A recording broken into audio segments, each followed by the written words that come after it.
Assalamu alaikum students, welcome to the online class. This is going to be the second lecture of Law of Business Organization.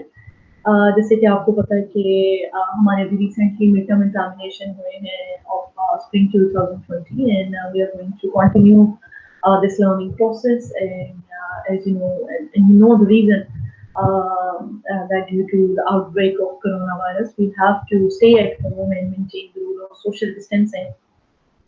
And this is for our own betterment that we have to stay at home. But while staying at home, we must not discontinue the learning process, and we must thank to the advancement of the technology that we are that despite all the hurdles, we are still able to continue the process of learning.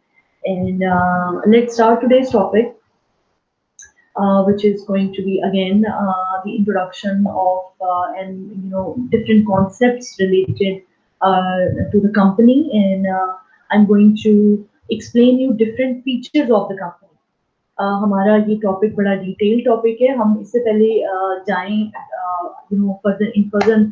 Further explanation. बड़ा जरूरी है कि मैं पहले आपको company के concept के बारे में बताऊं और कंपनी होती क्या है और इसके मतलब इसके मेन एसेंशियल्स इंग्रेडिएंट्स या आप कह लें उसके एसेंशियल कॉन्सेप्ट्स कौन कौन से हैं और इसका नेचर क्या है. और ये जो आपको मैं बताऊंगी, ये मैं आपको हमने जो बिफोर मिड टर्म एग्जामिनेशन जो टॉपिक पढ़ा था which was partnership form, partnership act 1932, उसमें हमने पार्टनरशिप फॉर्म के बारे में पढ़ा था. तो थ्रू आउट लेक्चर्स में आपको कंपैरेटिव जो है स्टडी के तौर पे मैं आपको ये पढ़ाऊंगी. जो मैं आपको कंपनी का बताऊंगी तो मैं आपको साथ साथ पार्टनरशिप एक्ट जो हमने पार्टनरशिप फॉर्म के बारे में पढ़ा था मैं आपको साथ साथ उसका कंपैरिजन करके बताती हूँ ताकि आपको अच्छे से अंडरस्टैंड हो जाए. And still, if you have any confusion regarding any lecture, you can ask me. You're always more than welcome to ask me any question, and you have different sources to contact me. When I will finish this lecture and I will post in Google Classroom, you can just post a comment under the video link, or you can send me an email, and also you can contact me through your CR. And I always urge you that if you have any confusion, just send me a voice note, and you know that I always reply promptly as much as I can. So let's start today's topic. आपकी screen पर आ रहा होगा ये companies. ये आपको बड़े अच्छे तरीके से पता है कि हम जो है अब सबसे पहले हमने मिड टर्म एग्जामिनेशन से पहले हमने पार्टनरशिप एक्ट 1932 पढ़ा था और उसी के सेक्शंस पढ़े थे और पार्टनरशिप फॉर्म से रिलेटेड जो है हमने डिफरेंट कॉन्सेप्ट्स पढ़े थे. अब जो है हम कंपनीज एक्ट पढ़ेंगे और इसपे हम इसके कॉन्सेप्ट्स पढ़ेंगे, इसमें हम इसके फीचर्स पढ़ेंगे, इसका स्टेटस जानेंगे और उसके बाद हम उसके डिफरेंट जो है बाकी डिटेल टॉपिक जैसे कंपनी बनती कैसे है, उसके अंदर क्या होता है, उसकी फंक्शनिंग कैसे होती है, तो ये सारी चीजें हम आने वाले लेक्चर में पढ़ेंगे. आज के लिए सिर्फ हम कंपनी की डेफिनेशन को देखेंगे, हम कंपनी के डिफरेंट कॉन्सेप्ट्स को देखेंगे, जैसे हम सेलिएंट फीचर्स पढ़ रहे होते हैं किसी चीज के. आज हम बेसिकली वो फोकस करेंगे कंपनी के बारे में होती क्या है, क्योंकि जब तक आपको कंपनी इटसेल्फ की कॉन्सेप्ट की समझ नहीं आएगी आपको आगे चीजों की समझ नहीं. ठीक है, तो टॉपिक स्टार्ट करते हैं. सबसे पहले आपके सामने स्लाइड्स में ये आ रहा होगा हम कैसे आज का जो टॉपिक है वो हम कैसे चलाएंगे. इसका आपको कंटेंट आ रही है आपके सामने. ठीक है, आज के लेक्चर के कंटेंट्स क्या है आपके सामने. सबसे पहले मैं आपको इंट्रोडक्शन दूंगी. ठीक है, इंट्रोडक्शन दूंगी कि कंपनी होती क्या है, फिर कॉन्सेप्ट को मैं आपको एक्सप्लेन करूंगी कि कंपनी का बेसिकली कॉन्सेप्ट क्या है. फिर जब मैं कॉन्सेप्ट को एक्सप्लेन करूंगी आपको पता चलेगा कि कंपनी बेसिकली एक आर्टिफिशियल लीगल पर्सन है कि क्या है अभी आपको पता चलेगा. फिर जनरल अंडरस्टैंडिंग के बारे में बताऊंगी, मॉडर्न डेफिनेशन बताऊंगी कि एक कंबाइंड जनरल मॉडल जो है वो अंडरस्टैंडिंग क्या है company. Then I will move towards main topic which is the characteristics of a company. कि एक कंपनी के बेसिक सबसे बुनियादी आप कह लें कि उसके इंग्रेडिएंट आप कह सकते हैं, उसकी कैरेक्टरिस्टिक्स आप कह सकते हैं, या आप उसकी कह लें कि बुनियादी जो उसके कॉन्सेप्ट्स हैं वो क्या है, एक कंपनी के अंदर एसेंशियल चीजें क्या है समझने के लिए. ठीक है, फिर लीगल पर्सन का कॉन्सेप्ट आएगा. फिर मैं आपको बताऊंगी कि कंपनी सेपरेट पर्सनालिटी होती है तो उसकी कॉन्सिक्वेंसेस क्या होते हैं. आपको ये हम company as a legal person या सेपरेट पर्सनालिटी भी क्यों इतना एम्फसाइज कर रहे हैं. Why? Because when we learn about the partnership firm हमें पता लगा था कि पार्टनरशिप फर्म की कोई सेपरेट लीगल जो है वो एंटिटी नहीं होती और इस पे क्लास में हम लोगों ने बड़ी जबरदस्त किस्म की डिबेट की थी। मैंने आप लोगों को असाइनमेंट भी दी थी और मैंने आप लोग इस चीज को एक्सेप्ट नहीं कर रहे थे कि आप partnership form has a very different has no legal entity. तो मैंने आपको कहा था कि पार्टनरशिप फॉर्म की लीगल एंटिटी नहीं होती, कंपनी की लीगल एंटिटी होती है, और वो कैसे होती है, उसको कैसे सू किया जा सकता है। अब आपको ये पता चल गया कि पार्टनरशिप फॉर्म की लीगल एंटिटी होने या ना होने का क्या मतलब है, ये आपको पता चल गया, राइट। अब जब हम आज का टॉपिक पढ़ेंगे और आपको जब पता चलेगा कि कंपनी की लीगल पर्सनालिटी होती है तो उसके क्या कॉन्सिक्वेंस होते हैं, तो आई रियली होप कि आपको समझ आएगा कि लीगल एंटिटी होने का या लीगल एंटिटी ना होने का मतलब क्या है, कॉन्सिक्वेंसेस क्या है, उसके प्रिविलेजेस क्या है, और ये कैसे लीगल एंटिटी वाला कॉन्सेप्ट कैसे जो है रन करते हैं।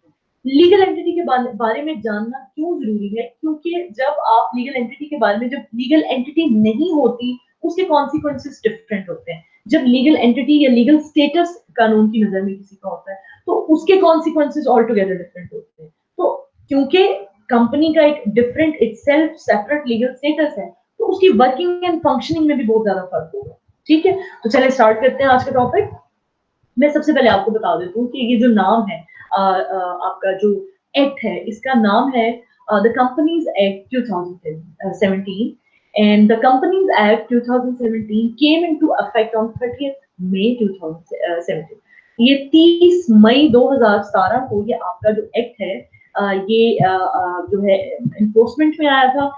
इससे पहले आपके ज़हन में क्वेश्चन आएगा कि जब 2017 में आया तो इससे पहले कंपनीज कैसे काम करती थी। तो बच्चों, इससे पहले कंपनीज ऑर्डिनेंस एग्जिस्ट करता था, उसका नाम था द कंपनीज ऑर्डिनेंस 1984, और उसको रिपेल करने के बाद, यानी उसको खत्म करने के बाद ये द कंपनीज एक्ट जो है 2017 बनाया गया था। यानी इसके पहले भी कंपनी से रिलेटेड एक लॉ एग्जिस्ट कर रहा था, लेकिन उसमें आप कह रहे हैं डिफरेंट मोटिव, उसको अपडेट किया गया just to make you understand in a simple way. उसको अपडेट किया गया, ठीक है, अपडेट किया गया, उसमें मॉडिफिकेशन की गई, नए जमाने की रिक्वायरमेंट के हिसाब से उसमें नई नई चीजें डाली गई। ठीक है, क्योंकि जैसे जैसे आपको पता है टाइम बदलता है, नीड्स लोगों की रिक्वायरमेंट्स और जरूरियात बदलती रहती है, और कॉन्सेप्ट्स जो है वो एडवांसमेंट की तरफ जाते हैं। ठीक है, तो तभी आप कह लें कि 2017 में एक जो है with modification and with amendment एक नया ऑर्डिनेंस की जगह एक एक्ट निकाला गया। और पहले वाला कौन सा था, द कंपनीज ऑर्डिनेंस 1984, और अब जो है the current law which deals with the company और कॉर्पोरेशन, उसका नाम है द कंपनीज एक्ट 2017। और ये बेटा 30 मई 2017 को ये अपने आप कह रहे हैं बाकायदा तौर पे अपने जो है वजूद में आया, और उसकी इन्फोर्समेंट हुई और उसका बाकायदा तौर पे उसको नाफिज कर दिया गया कि अब इस एक्ट के तहत कंपनी चलेगी।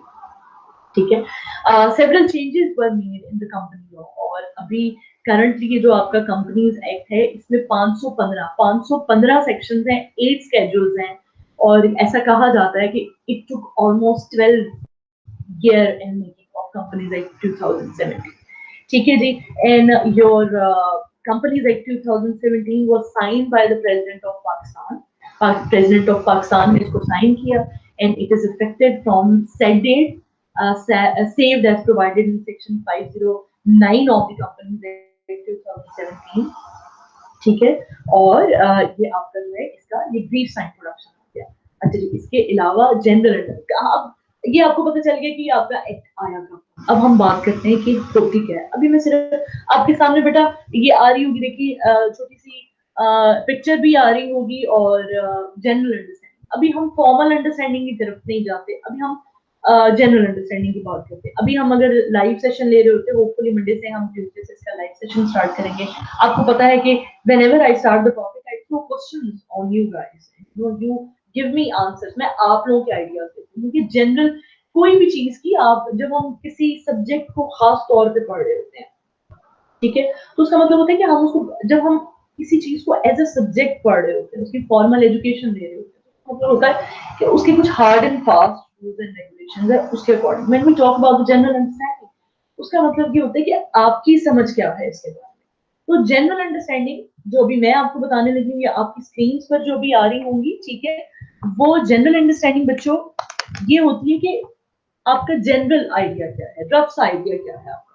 तो जो आपकी स्क्रीन पर इस वक्त शो हो रहा है वो that is according to my general understanding. जरूरी नहीं है, this is not exhausted general understanding. It can be anything.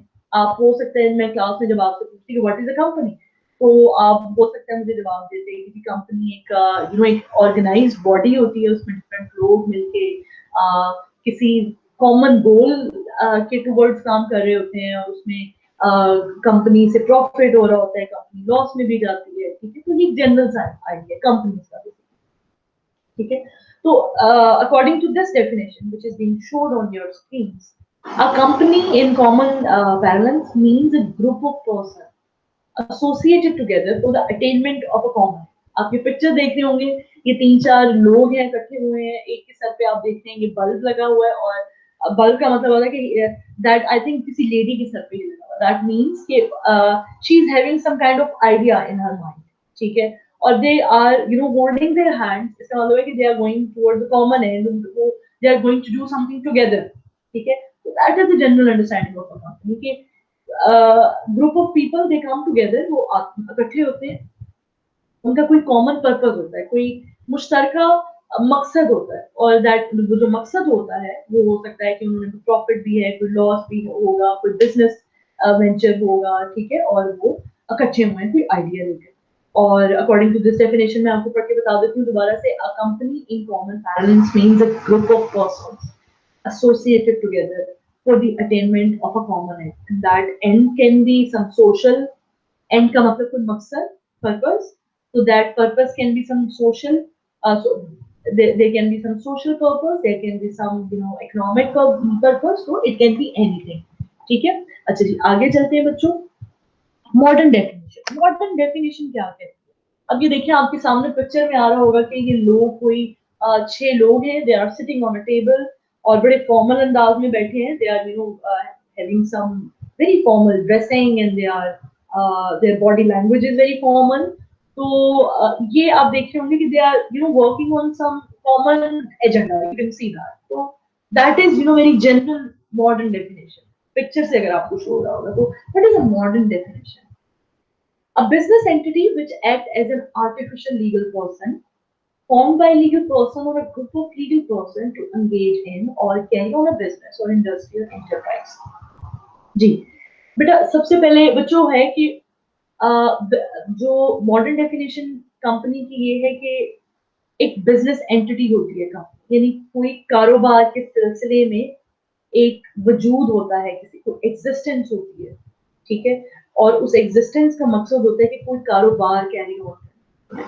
ठीक है, और उसकी एक अपनी जाती हैसियत होती है, एक अपना उसका एक स्टेटस होता है. कानून ने कंपनी को एक उसके मेंबर्स से हटके, उसके शेयर होल्डर से हटके, उसके एम्प्लॉय से हटके उसको एक अलग लीगल स्टेटस दिया. उसको एक आप कह लें एक पर्सन के तौर पे लॉ ट्रीट करता है.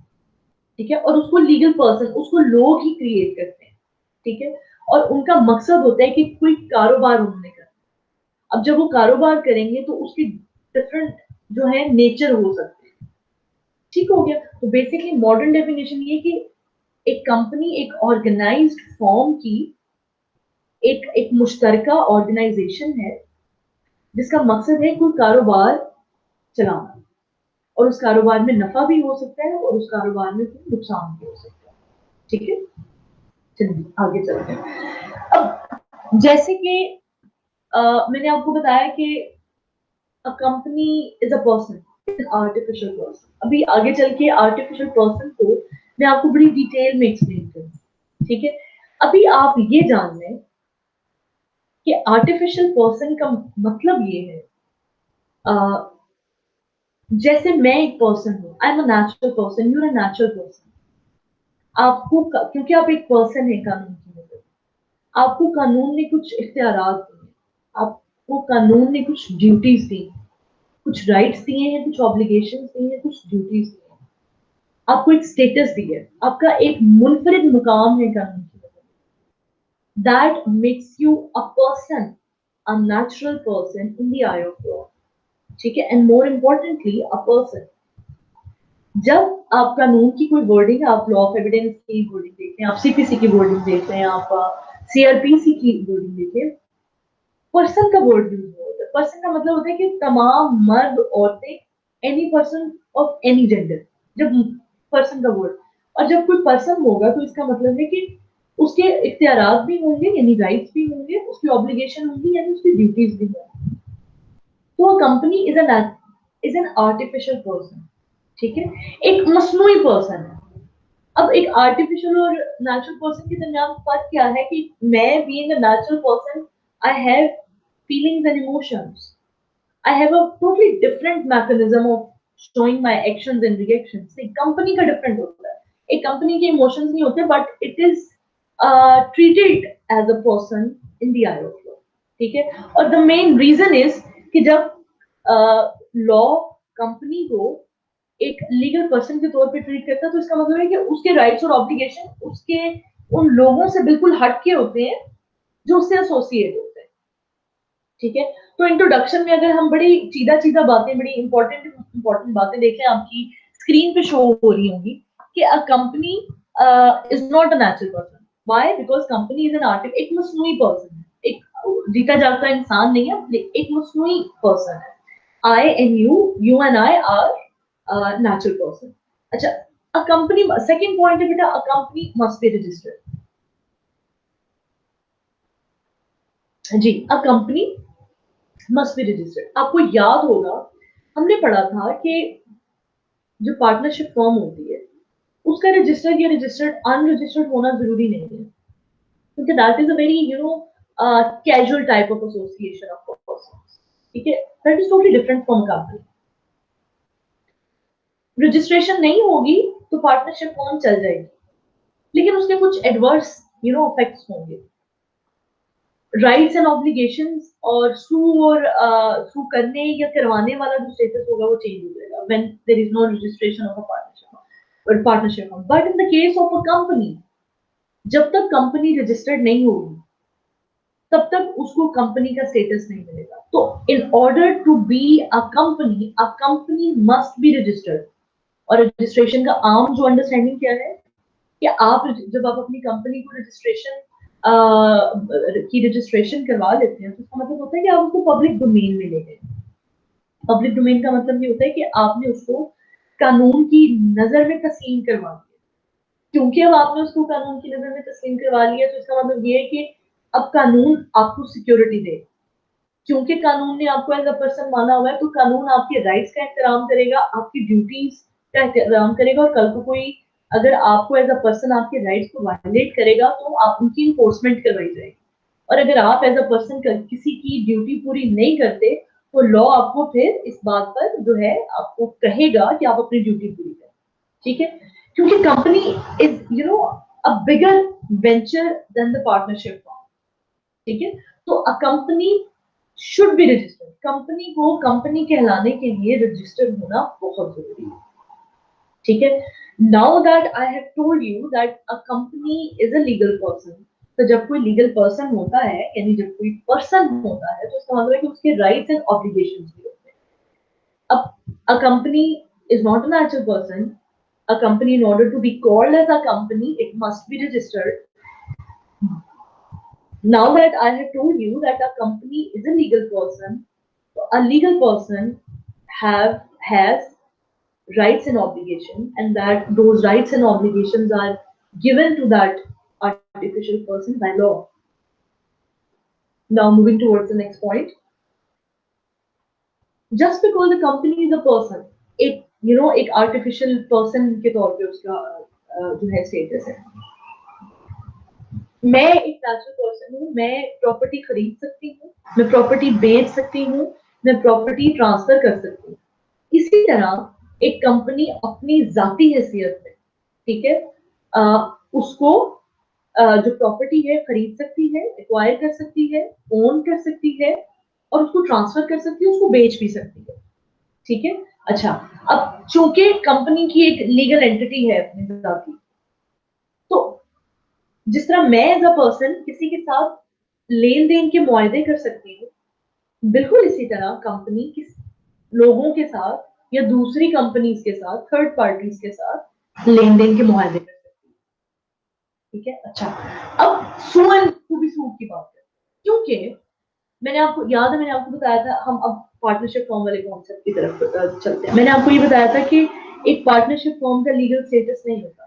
जब पार्टनरशिप फॉर्म को सू किया जा रहा होता है तो इसका मतलब ये है कि व्हेन यू आर सुइंग, जब आप केस दायर कर रहे हैं किसी फॉर्म के खिलाफ, तो इसका मतलब है कि आप जितने पार्टनर्स हैं, आप एक्चुअली में इन लिटरल सेंस आप उनके खिलाफ मुकदमा दायर कर रहे हैं। आप उस फॉर्म को एज अ पर्सन ट्रीट नहीं करें, क्योंकि एक फॉर्म की कोई लीगल हैसियत नहीं। फॉर्म दरअसल सारे पार्टनर्स का एक कलेक्टिव नाम है। But in the case of a company has its own legal status, and just because a company has its own separate legal status, that is why a company can sue, यानी company किसी के खिलाफ मुकदमा कर सकती है, और can be सूड यानी उसके खिलाफ भी मुकदमा दायर किया जा सकता है। ठीक हो गया। तो ये बेटा जो है एक बड़े जनरल से पॉइंट्स है, just to make you understand, just to give you a very basic understanding of a company. तो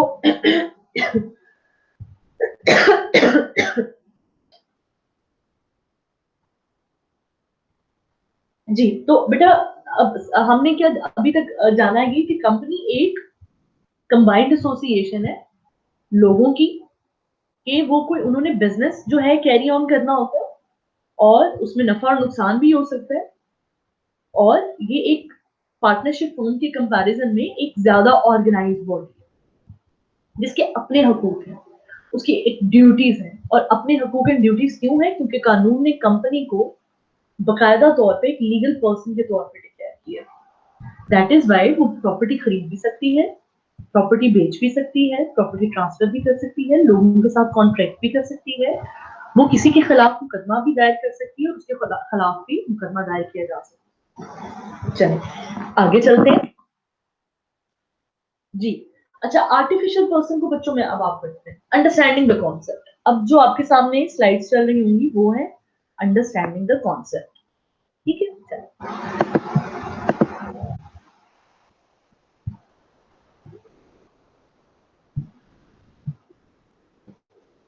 जी। A company as artificial legal person. Actually, unlike sole traders and partnerships, a company is a legal person separate from its owners. This is called doctrine of corporate personality. The law recognizes a company as a person with legal rights and obligations similar to those of ordinary individual. अच्छा, पहला वाला point सबसे पहले देखते हैं। Unlike sole traders and partnership, a company is a legal person. अब company, मैंने ये आपको पहले भी स्टार्ट में एक्सप्लेन किया कि ट्रेडर्स की या पार्टनरशिप फर्म की अपनी जाती हैसियत, ठीक है। क्योंकि पार्टनरशिप फर्म उससे एसोसिएटेड जितने पार्टनर्स होते हैं उनका एक कलेक्टिव नाम होता है, ठीक है। अगर कोई पार्टनरशिप फॉर्म को सू कर रहा है तो इसका मतलब ये है कि उसके पार्टनर्स को कंबाइंड कलेक्टिवली सू किया जा रहा है। सू करने का मतलब है किसी के खिलाफ मुकदमा दायर करना, किसी के खिलाफ केस दायर करना, ठीक है। तो सू करने का मतलब ये है। तो पार्टनरशिप फॉर्म को सू करने का मतलब है कि उसके सारे, उससे जितने एसोसिएटेड लोग हैं उनके खिलाफ मुकदमा दायर किया जा रहा है। But in the case of a company, अगर आप कंपनी के खिलाफ केस दायर कर रहे हैं, आप कंपनी को सू कर रहे हैं, तो इसका मतलब ये है कि आप उसके ऑनर्स को सू नहीं कर रहे, आप कंपनी को सू कर रहे हैं, ठीक है। हाँ, मैं सिर्फ आपको अंडरस्टैंड करवाने के लिए, कंपनी, आप मैंने अभी आपको बोला आर्टिफिशियल, ये बात चल रही है आर्टिफिशियल लीगल पर्सन। मेरे और एक आर्टिफिशियल पर्सन में फर्क ये है कि आई कंट्रोल माई सेल्फ, ठीक है। I have my alive will, मैं अपनी मर्जी से सारी चीजें करती हूँ, ठीक है। आप ये कह लें कि कंपनी इज एन आर्टिफिशियल, यानी एक dead, not dead, company is an artificial person जिसकी अपना कोई इमोशंस या विल तो नहीं है, लेकिन उसको एक कठपुतली की तरह चलाया जा रहा था। आपने आपने पपेट्स देखे होंगे। पपेट्स, जो पपेट की जो डोर होती है, उसके स्ट्रिंग्स होते हैं, वो कोई और कंट्रोल कर रहा होता है, लेकिन पपेट आपको एक्ट करता हुआ दिख रहा होता है, ठीक है। ये एक बड़ी सिंपल सी, बड़ी आसान, सिर्फ सादा फहम सी मैंने आपको एग्जांपल दी है। तो जब पपेट को एक कोई कंट्रोल कर रहा होता है, तो अगर आप देख लें, अगर कोई पपेट को हिट करेगा तो वो जाके सीधा पपेट को कोई चीज हिट होगी, जो उसको कंट्रोल कर रहा है वो उसको हिट नहीं होगी। ये एक सादी सी एग्जांपल है आपको समझाने के लिए कि कंपनी एक अलग एक एंटिटी है और उसके ओनर्स अलग है। अगर कोई मुझे कुछ कहेगा तो उसका मतलब वो मुझे कुछ कह रहा है, क्योंकि मैं उस पपेट को कंट्रोल कर रही हूं, उससे मेरे पपेट को कोई जो है वो जो है फर्क नहीं पड़ेगा। ठीक हो गया। अब आगे चलते हैं, ये सिर्फ मैंने आपको छोटी सी एग्जांपल बताई है। अच्छा आगे है, मैंने ये आपको फिर एक्सप्लेन की कि law recognise a company as a person with legal rights and obligation. Similar जैसे कानून मेरे हकूक और फराइज को तस्लीम करता है, मुझे ये यकीन दिलाता है कि मेरे राइट्स की इन्फोर्समेंट कराई जाएगी अगर उन्हें कोई वायलेट करेगा, यानी मेरे राइट को कोई छीन लेगा। और अगर मैं अपनी duty as an ordinary person, अगर मैं एज ए लिविंग पर्सन अपनी ड्यूटी पूरी नहीं करूंगी तो मेरे खिलाफ कानून एक्शन लेगा। सिमिलरली लॉ कंपनी को भी ऐसे ही तस्लीम करता है, उसको लीगल राइट्स देता है, उसको ऑब्लिगेशन देता है, उसको जाती हैसियत के तौर पे उसको ट्रीट करता है, बिल्कुल इसी तरह जैसे आप किसी आम इंसान को, आम इंडिविजुअल को ट्रीट करते हैं। ठीक है, चलें आगे चलते हैं।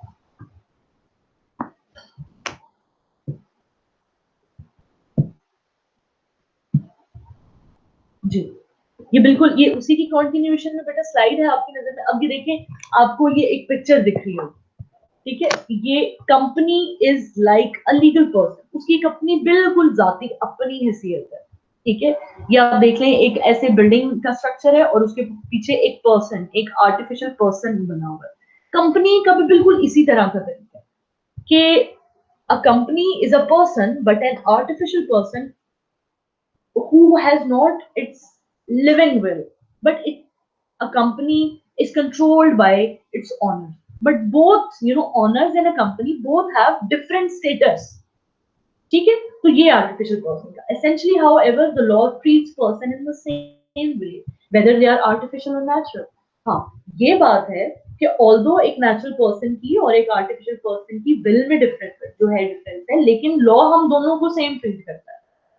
ठीक है जी, ये मैंने काफी ज्यादा एक्सप्लेन कर दिया है। अब आगे चलते हैं बच्चों, अब स्टार्ट करेंगे कंपनी की करेक्टरिस्टिक्स के बारे में, कि कंपनी से जुड़े बेसिक कॉन्सेप्ट क्या क्या कॉन्सेप्ट किस तरह डील करते हैं। अच्छा जी, सबसे पहले बच्चों आप अगर सुन रहे हैं तो ये आप देखिए, करेक्टरिस्टिक्स ऑफ अ कंपनी में सबसे पहले तो कॉन्ट्रेक्चुअल राइट्स एंड ऑब्लिगेशन है, फिर उसके बाद डेट्स एंड लायबिलिटीज है, उसके बाद ऑनरशिप ऑफ एसेट्स प्रॉपर्टी है।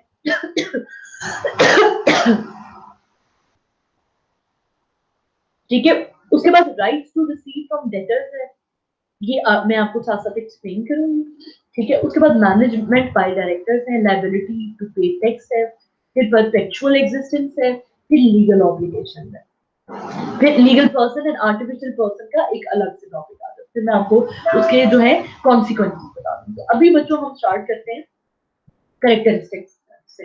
करेक्टरिस्टिक्स क्या होते हैं? करेक्टरिस्टिक्स किसी भी चीज के साथ जुड़े हुए उसके अहम पहलू, तो कंपनी के अहम पहलुओं के बारे में हम डिस्कस करने लगे। सबसे पहले करेक्टरिस्टिक क्या है? Contractual rights and obligation. जी, ये मैं आपके सामने स्क्रीन थोड़ी सी बड़ी कर देती हूँ ताकि आपको दिख जाए। चलो, because it is a person, because a company is a person, a company can enter into contracts with other person, individuals or a company. Contractual obligation का मतलब ये है कि मैं एक कंपनी, मैं अपनी बात नहीं, now we have started talking about the company, ठीक है, in a proper formal way। Company क्योंकि कानून की नजर में उसको लीगल पर्सन के तौर पे ट्रीट किया जाता है, इसीलिए वो लोगों के साथ, डिफरेंट ग्रुप्स के साथ, बिजनेस जो है पार्टनरशिप फॉर्म्स के साथ, यस पार्टनरशिप फॉर्म्स के बारे में हमने पढ़ा था, और दूसरी कंपनीज के साथ लेन देन के या किसी भी तरह के कॉन्ट्रैक्ट में इन्वॉल्व हो सकती है अपनी जाती हैसियत में। ठीक है, कंपनी जब किसी के साथ कॉन्ट्रैक्ट करेगी तो कब, जब वो एक मुआहदा साइन करेंगे तो नीचे जब नाम एज अ फ्री, जब आप देखते हैं आपने होपफुली कभी कोई मुआहदा देखा हो तो फ्री कैन यानी पार्टीज लिखा होता है, तो उसमें जब फ्री कैन का नाम लिखा जाएगा तो कंपनी का नाम लिखा जाएगा। ठीक है, उसके ऑनर्स का नाम नहीं लिखा जाएगा। इसी तरह क्योंकि लिव इन सॉरी एक आर्टिफिशियल पर्सन है कानून की नजर में, तो कॉन्ट्रेक्चुअल राइट्स एंड ऑब्लिगेशन का मतलब है कि जब किसी के साथ वो मुआहदा करेगी तो उसके राइट्स एंड ऑब्लिगेशन क्रिएट हो जाएंगे। जिसको वो पूरा करेगी और वो पूरा करवाएगी, अगर कोई पूरा नहीं करेगा तो कोर्ट में जाएगी उसके खिलाफ। ठीक है, तो बिल्कुल इसी तरह जैसे आप और मैं कोर्ट में जा सकते हैं किसी के खिलाफ, या हमें कल को कोर्ट में बुलाया जा सकता है। ये होते हैं कॉन्ट्रैक्ट। कॉन्ट्रैक्ट का मतलब किसी के साथ जब मुआहदे लेन देन के कॉन्ट्रैक्ट्स में एंटर होगी, ठीक है, तो तब उसके राइट्स भी क्रिएट हो सकते हैं, उसके ऑब्लिगेशन हो सकते हैं। तो ये है कॉन्ट्रेक्चुअल राइट्स एंड ऑब्लिगेशन। ठीक है, आगे चलते हैं debts and liability. If a company incurs a debt, ये DEBT होता है बेटा, इसको डेप्ट नहीं पढ़ते, it is pronounced as debt. जैसे DET आप समझ लें, DET debt, debts and liability. Debts का मतलब है कर्जा लेना, ठीक है, कोई कर्जा आपका, कोई लोन आपका, ठीक है। If a company takes is कोई कोई कोई डेट के अंदर आ जाती है, not company itself is liable and its owners। जी, अगर कंपनी कल को किसी के साथ, जी, अगर कंपनी कल कल को किसी से कर्जा लेती है तो कंपनी उसको वापस करेगी, ठीक है, कंपनी ही उसको वापस करेगी। और कल को अगर कंपनी किसी को कर्जा लेके वापस नहीं कर सकती तो कंपनी को सू किया जाएगा उस कर्जे की रिकवरी के लिए। ठीक है, अच्छा जी, आगे चलते हैं ownership of assets and property. A company owns its own assets. Although the members, ordinary shareholders, own the company, they do not own the assets of the company. The shareholders are simply owners of the shares in the company. The company itself is the legal owner of the asset. अच्छा, ownership of assets. अब यहाँ पे दो चीजें different आ जाती हैं। Company assets का मतलब है उसके जो है उसके पैसे हो गए, या उसकी कोई प्रॉपर्टी हो गई, या उसके असासा। बेसिकली एसेट्स का लिटरल मीनिंग है असासे, असासे। और उन असासों में पैसे भी हो सकते हैं, उन असासों में प्रॉपर्टी भी हो सकती है, उन असासों में कोई भी वैल्यूएबल चीज हो सकती है। अब यहाँ पे दो तरीके की चीजें जो है वो ऑपरेट करेंगी। कंपनी क्योंकि लीगल पर्सन है, तो जो कंपनी के नाम, मैंने जैसे कि आपको बताया था अभी पहले कि कंपनी किसी के साथ, कंपनी प्रॉपर्टी खरीद भी सकती है, कंपनी प्रॉपर्टी बेच भी सकती है, कंपनी प्रॉपर्टी ट्रांसफर भी कर सकती है। तो बेसिकली जो प्रॉपर्टी का लेन देन है, अगर वो किसी से खरीद रही है तो इसका मतलब है कि वो उसके एसेट में चीज शामिल हो रही है। तो जब हम कंपनी के नाम पे कोई चीज खरीदेंगे तो वो कंपनी ओन करेगी। हाँ, कंपनी को कोई और ओन कर सकता है, और जो कंपनी को ओन करता है वो एसेट्स को ओन नहीं करता। ओन का मतलब है मलकियत होना। मैं दोबारा इसको आपको एक दफा बताती हूँ। मैं अगर कोई कंपनी कल को किसी से प्रॉपर्टी खरीदती है तो वो कंपनी की ही ओनरशिप में होगी, उसके जो मालिकान होंगे वो उसको ओन नहीं करेंगे, ठीक है, या उसके शेयर होल्डर्स उसको ओन नहीं करेंगे।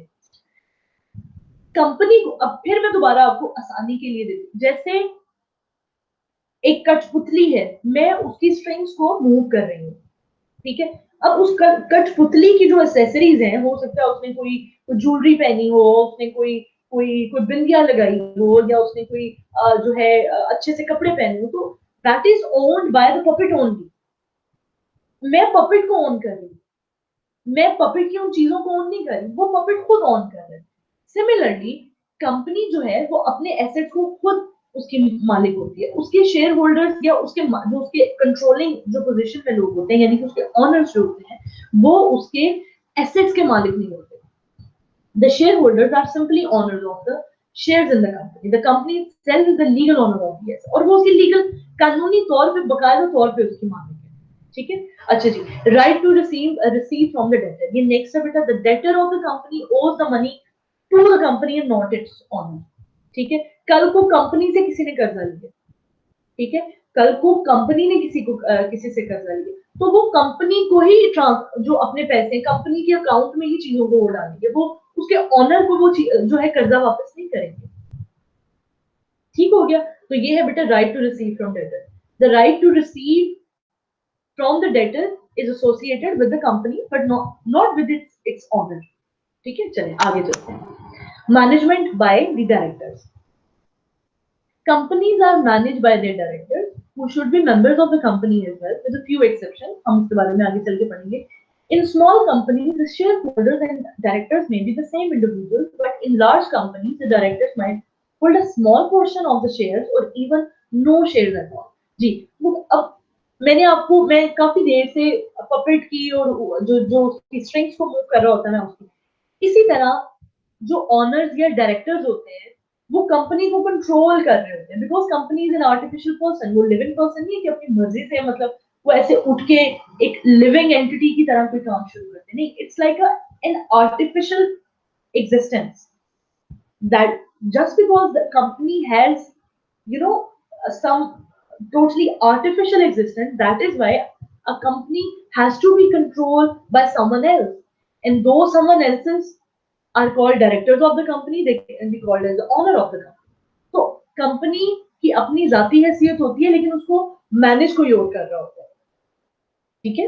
चले अब वो ये कहते हैं कि अब एक्सेप्शन होती है कि छोटी कंपनीज होती हैं उसमें डायरेक्टर्स ऑनर्स और शेयर होल्डर सेम ही होते हैं। ये आगे चल के जब हम डायरेक्टर्स के बारे में और कंपनी टाइप के बारे में पढ़ेंगे आगे चल के पढ़ेंगे, लेकिन अभी currently you just have to understand company की अपनी सेपरेट जाती हैसियत है, but a company is controlled by someone else, ठीक है। चल आगे चलते हैं। Liability to pay tax, tax पे जब कंपनी का प्रॉफिट हो रहा है, कंपनी किसी के साथ मुआहदे कर रही है, कंपनी किसी के साथ बिजनेस कर रही है, प्रॉफिट आ रहा है, तो जब आप कारोबार करते हैं आपकी इनकम होती है तो फिर आपको टैक्स भी पे करना, जैसे आप और मैं टैक्स पे करते हैं इसी तरह कंपनी के जिम्मे जो होते हैं वो टैक्स वाजिब होते हैं और कंपनी अपनी जाती इज्जत में टैक्सेस को पे करती है, ठीक है। उसके ऑनर्स नहीं करेंगे, ठीक है, कंपनी अपने नाम से उन टैक्सेस को पे करेगी, ठीक है जी। आगे चलते हैं जी। परपेचुअल एग्जिस्टेंस, परपेचुअल एग्जिस्टेंस का क्या मतलब है? Unlike other non registered business entity, a company is a stable business organization. Its life does not depend on the life of its shareholders, directors or employees. Members may come and go, but the company goes on forever. Legal of, अच्छा पहले मैं perpetual existence को बताती हूँ। Perpetual existence का मतलब है कि company a company can stay forever.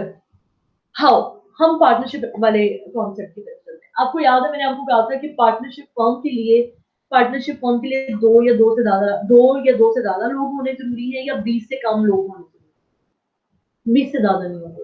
हाँ, हम एज्यूम कर रहे थे कि अगर दो लोगों की पार्टनरशिप फर्म चलेगी और अगर उनमें से कोई एक छोड़ जाता है या उनमें से एक की डेथ हो जाती है तो पार्टनरशिप फर्म खुद ब खुद डिसॉल्व हो जाएगी, ठीक है। But in the case of company के जो डायरेक्टर्स हैं वो आते जाते रहेंगे, उसके एम्प्लॉयज आते जाते रहेंगे, उसके एसोसिएटेड लोग चेंज होते रहेंगे, लेकिन कंपनी की जब एक एग्जिस्टेंस एक दफा क्रिएट हो जाती है it stays forever. There are exceptions कि कंपनी किसी बिना पे खत्म हो सकती है, कंपनी का दिवालिया निकल सकता है, लेकिन उसकी एग्जिस्टेंस उसके लोगों से, उसके डायरेक्टर से, उसके एम्प्लॉयज से या उसके मेंबर से एसोसिएट नहीं होती जैसे कि पार्टनरशिप फॉर्म में होता है। कंपनी की जो एग्जिस्टेंस है क्योंकि लॉ ने उसको जाती तौर पे एक अलग से हैसियत दे दी है, उसकी एग्जिस्टेंस रहती है, उसकी एग्जिस्टेंस उसके डायरेक्टर से, उसके एम्प्लॉय से या उसके मेंबर से एसोसिएट नहीं होती है, ठीक है। लीगल ऑब्लिगेशन के बारे में बच्चों बात कर लेते हैं। If a company breaks the law it is usually the company itself that is liable, although there are circumstances in which its owner, its officers, mainly directors, may be personally liable. अभी के लिए you just have to understand कि अब तक company की एक total different हैसियत होती है, कानून की नजर में ये आपको समझ आ गया। और जब आप एक कंपनी का मुआवजा एक अपने आप से करेंगे तो आप जब ये सोचेंगे कि मेरी क्या क्या जिम्मेदारी है, मेरी क्या क्या ऑब्लिगेशन है, मेरी क्या क्या लाइबिलिटीज हैं, आप उसको बिल्कुल उसी तरह कंपनी के ऊपर सेट करें। जो लीगल ऑब्लिगेशन एक नेचुरल पर्सन की या आपकी या मेरी है इसी तरह कंपनी की, ठीक है। एक्सेप्शंस है आगे जाके डिटेल में पढ़ेंगे, अभी मैं सिर्फ आपको बुनियादी कॉन्सेप्ट समझा रही हूँ। अभी जो आपके दिमाग में कोई भी आप कह लें कोई कोई क्वेश्चन आ रहा होगा, अभी आप उसको साइड पे करें, अभी सिर्फ उसके बुनियादी कॉन्सेप्ट को देखते हैं, ठीक है। तो वो कहते हैं कि although there can be circumstances in which its owner or officer may be personally, हाँ सर्कमस्टांसेस हैं कि जब जब कंपनी का दिवालिया निकल जाएगा और कंपनी ने कर्जे लिए होंगे, बेसिकली सू तो कंपनी को किया जा रहा होगा, लेकिन एसेट्स वगैरह और वो सारे आप कह लें पैसों की मैनेजमेंट वगैरह, तो फिर ऑनर्स वगैरह, ऑनर्स को डील करने के मामला तो अलग होंगे, उनको हम आगे जाके जरा डिटेल में पढ़ेंगे तो आपको चीजें वहां से मिलेंगी। But for the time being now, company की लीगल ऑब्लिगेशन सिर्फ बिल्कुल उसी तरह होती है जैसे आपकी होती है। ठीक है, चले अब आगे चलते हैं। लीगल पर्सन, फिर हम दोबारा ये आपका जो है टॉपिक लीगल पर्सन बकायदा तौर पे एक आ गया। मैं अब आपको समझ आ गई कि लीगल पर्सन होता क्या है। मैं आपको इसके कॉन्सिक्वेंसेस बता दूंगी कि जब एक पर्सन कोई कोई लॉ किसी को एक सेपरेट लीगल एंटिटी डिक्लेयर कर देता है तो उसके नताइज, उसके रिपरकशंस क्या हो सकते हैं। A company has a distinct entity and it's independent of its member or people controlling it. A separate legal entity means that only the company is responsible to repay creditors and to get sued for its deeds. The individual's member cannot be sued for actions performed by the company. Similarly, the company is not liable to pay personal debts of the members. ठीक है, separate legal entity का सबसे बड़ा जो आप कह रहे हैं रिजल्ट है वो ये है कि कंपनी किसी के साथ जब लेन देन के मुआवजे किसी के साथ कॉन्ट्रेक्चुअल ऑब्लिगेशन में जब एंटर होती है, अब जब वो कॉन्ट्रेक्चुअल ऑब्लिगेशन को पूरा नहीं करेगी तो जिम्मेदार कंपनी को ठहराया जाएगा। ठीक है, जो लोग उसको कंट्रोल कर रहे हैं, those people can be directors of the company, those people can be owners of the company, those people can be the member of the company, उनको जिम्मेदार नहीं ठहराया जाएगा, कंपनी को जिम्मेदार ठहराया जाएगा सबसे पहले नंबर पे, बुनियादी तौर पे। ठीक है, दूसरे नंबर पे वो ये बात करते हैं कि कल को कंपनी ने अगर किसी से कर्जा लिया है तो कंपनी अपने जाती हैसियत मतलब कंपनी के नाम से ही कर्जा वापस किया जाएगा, और अगर कंपनी से किसी ने कर्जा लिया है तो कंपनी को ही वापस किया जाएगा। ठीक है, कंपनी के जो अकाउंट्स होंगे उनमें उस कर्जे को, जो कंपनी के नाम पे कर्जा जारी लिए गए हैं, कंपनी के अकाउंट्स में ही उन्हें डाला जाएगा। ठीक है, इंडिविजुअल अगर कंपनी किसी कॉन्ट्रेक्चुअल ऑब्लिगेशन को नहीं निभा रही तो उसके मेंबर्स को या उसके शेयर होल्डर्स को या उसके स्टेक होल्डर्स को जिम्मेदार नहीं ठहराया जाएगा, सू कंपनी को ही किया जाएगा, केस कंपनी के खिलाफ ही किया जाएगा, उसके मेंबर्स को या उसके ऑनर्स को या उससे एसोसिएटेड जितने भी लोग होंगे उनको अदालतों में नहीं घसीटा जाएगा। ठीक है, why? Because a company has a separate legal entity.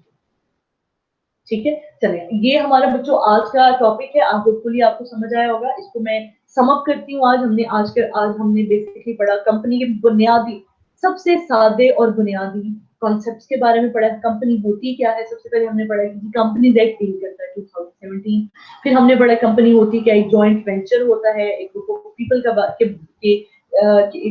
के थ्रू होता है, उनके डिफरेंट आइडियाज होते हैं, और when they come together and get themselves associated with each other, तो उनका कोई जो इकट्ठे होने का जो मकसद होता है वो कोई बिजनेस हो सकता है, कोई प्रॉफिटेबल कोई कोई एक्टिविटी हो सकती है, लॉस भी हो सकता है। फिर हमने जो सबसे इम्पोर्टेंट पढ़ा ये है कि company is an artificial person, ये कानून ने उसको डिक्लेयर किया।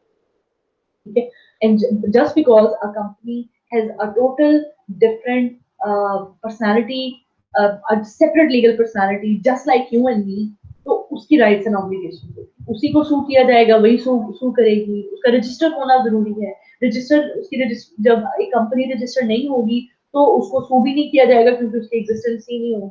ठीक है, कर्जे वही पे करेगी, टैक्स वही पे करेगी, और ये वो सब कुछ जो है कंपनी के नाम पे होगा। कंपनी की एक अपनी जाती सील होगी, कंपनी का एक अपना जाती नाम होगा, और उसी के थ्रू सब कुछ होगा।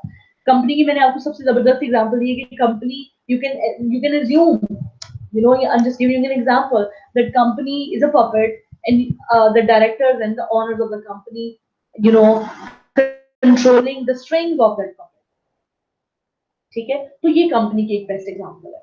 ठीक है, ये हमने पढ़ा है। इसके अलावा हमने उसके कैरेक्टरिस्टिक्स के बारे में हमने बड़ा डिटेल में पढ़ा है। हमने contractual rights and obligation, debts and liability, ownership of assets property, right to receive from debtors, management who control the company. हमने पढ़ा कि डायरेक्टर्स करते हैं, उसके ऑनर्स करते हैं, लायबिलिटी टू पे टैक्स जो है वो कंपनी पे खुद होती है, उसकी एग्जिस्टेंस इज फॉरएवर।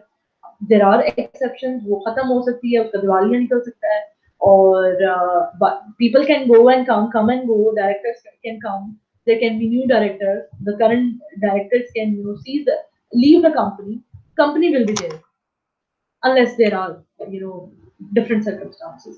कंपनी की जो एग्जिस्टेंस है वो उसकी जो है वो लोगों से नहीं है, उसकी अपनी एग्जिस्टेंस है। लोग आएंगे जाएंगे लेकिन कंपनी जो है वो खत्म नहीं, unless different circumstances. ठीक है, चलिए, thank you so much for today. If you have any question regarding today's topic, you can ask me, and I have told you that how you can ask me. I'm going to have live sessions from Monday onwards, and hopefully आपको ज्यादा अच्छे तरीके से समझ आएगी topics की, क्योंकि आप मुझसे लाइव क्वेश्चंस करेंगे और आपको जो भी इशू होगा आप मुझसे लाइव डिस्कस करेंगे, आपके लेक्चर सुने। अगर आपको कोई भी डिफिकल्टी आती है, I am always there to clarify your confusion. I can explain again and again, आप जब जब तक आपको समझ नहीं आएगी। ठीक है, चलें, thank you so much for today.